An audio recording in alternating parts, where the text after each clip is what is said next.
Hey guys, it's Lazy, and in today's video, I want to show you guys the strongest one divine build that I have put together.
So yeah, that was the showcase for the build that I put together on one divine.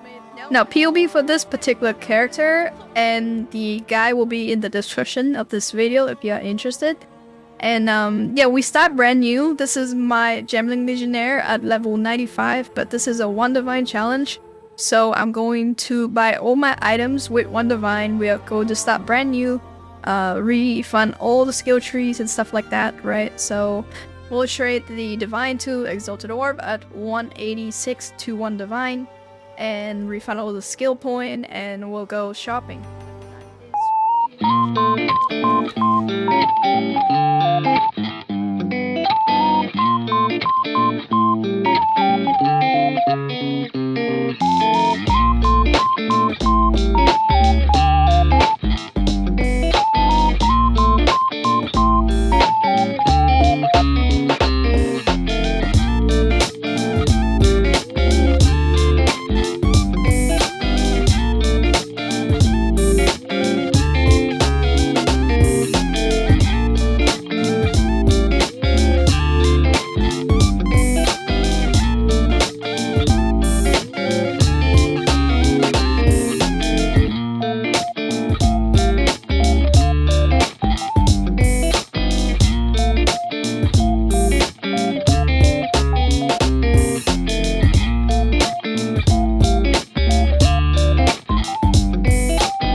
this is the final character that we put together, and we have decent defensive stats with some armor, a lot of life. Capping resistance is very important, almost capping chaos. And our gears, yeah, we just kind of buy everything, and then we still have some leftover. Now, for the passive skill trees, I prioritize going for damage. Mainly because I feel like Reverie is such a good body armor this league. It allows you to run the setups very glass cannon, but you're not really glass cannon due to the Gambling Legionnaire with the gem studded, so we don't get crits. And then Virtuous Barrier, where you get a lot of molts, and if you see my previous video, you kind of know how to kind of set it up. But we go for strength mode, so we have a lot of maximum life, and we also recover a lot of life, so we actually tankier than it looks. Yeah, we have 1500 life recovery per second, and it's constantly applying thanks to Reverie, so that's like a really strong defensive layer. If you know Totem build, they usually suffer from not having enough recovery, so it's not really that comfy in map if you have to press Flask, but in this case, you don't really need to press Flask. And passive skill trees, otherwise, you know, we have From Nothing jewels. Again, this is kind of optional, but if you can get it, you can get this small reduced projectile speed nodes, which help the cluster bomb kind of focus a little bit and overlapping more on single target damage, which is really good. But otherwise, yeah, it's pretty standard tree.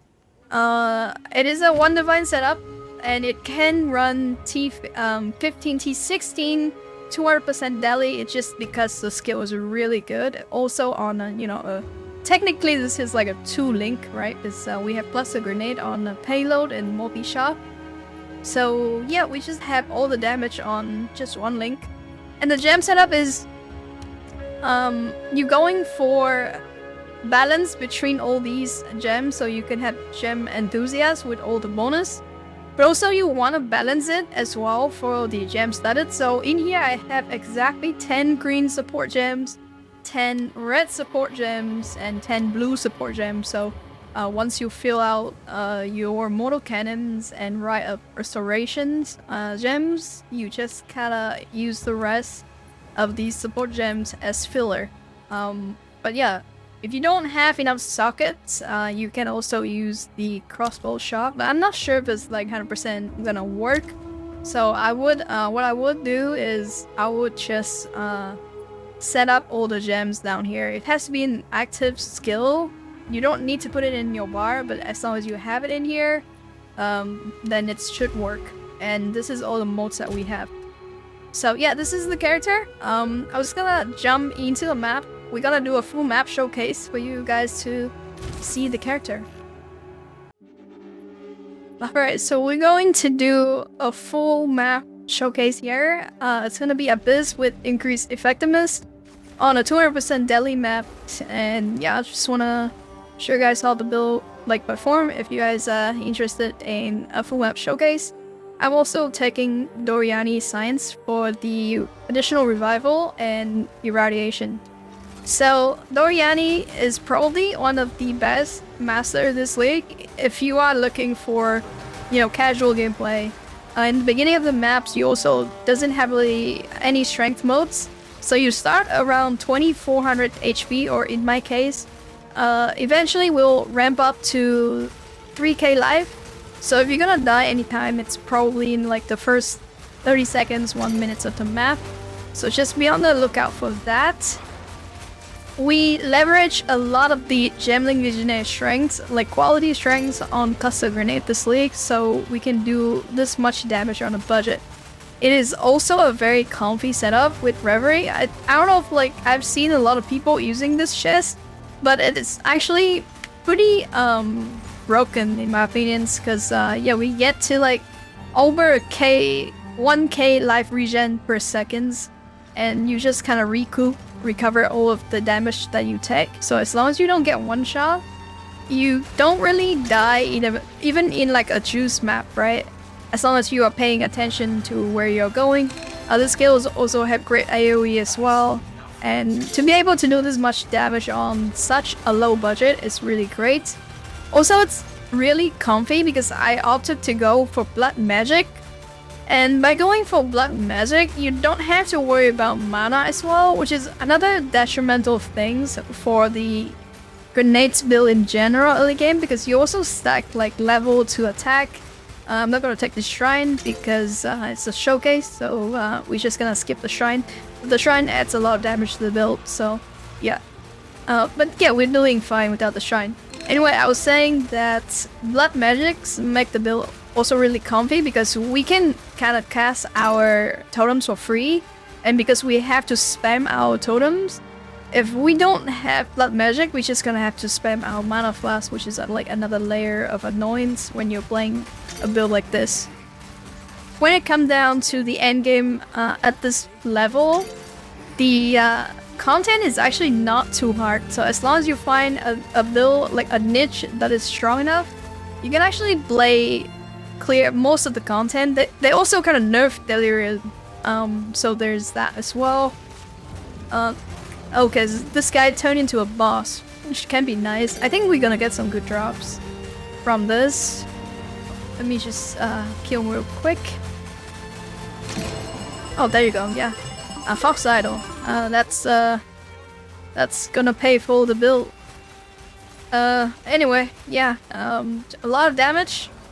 The gameplay itself, you can see, if you feel like you are like dying or need to tank damage, you can put down the Rite of Restorations, which is the green skill there, but otherwise just run around, put down totems. Totem is going to kill everything on the screen. Well, not on the screen, like it's quite shorter range, but it has decent AoE. So you can just walk and put down totems, kinda. It gets a lot better. Well, I don't know if like a lot better, but it gets better at the higher budget because this setup is so potent. Like if you have a stronger weapon, you gonna like 1 or 2 shot most of these guys. And yeah, I do have a stronger setup, which I'll probably do another update to this build. But yeah, if you can do this on one divine, right, you can assume that it's gonna get a lot better at higher budget. But I don't know if it's like a build where you're gonna invest like Mirror Tier into this, because the innate of totems, like the innate nature of totems is just delay damage. So if you have a lot of currency, obviously you're gonna play a build that do the damage like instantly instead of like delay damage like totems, and also totems with grenades, right? I really wish that they start adding ballista totem support where we can use another attack into this. Like, you know, lightning spear totem would be pretty nice, I'd say. But yeah, I'm sure they will probably add that at some point. This league they add Gembling Legionnaire, so I know they're willing to add like a lot more variety into the game. Like Gembling Legionnaire is like insane. It opened up so many builds, and also the endgame change is quite nice as well, so I'm still enjoying the game a lot. Probably move on to another build after this, but yeah, this build has been really nice. I took this character to level 97. Well, I'll be level 97 soon. And then yeah, I just had a lot of fun on my Gembling Legionnaire. And yeah, lastly I also play Ballista Totems, I think, but on Tacticians. But I gotta say, like, the Gembling change to the Cluster Grenade is actually insane. I think they already planned out a nerf next league, but yeah, we'll just do the boss, and then that's gonna be it for the full map showcase. And you see these boss are taking a lot of damage, and you also get stunned as well, because we're doing physical damage. But yeah, I think that's gonna be it for the showcase. Again, I'll have a written guide on Mobility, so if you're interested, take a look at that. Character POV and stuff will be in the description of this video. Yeah, thank you so much for watching, guys. I'm just gonna clear the abyss, and I'll see you in the next one.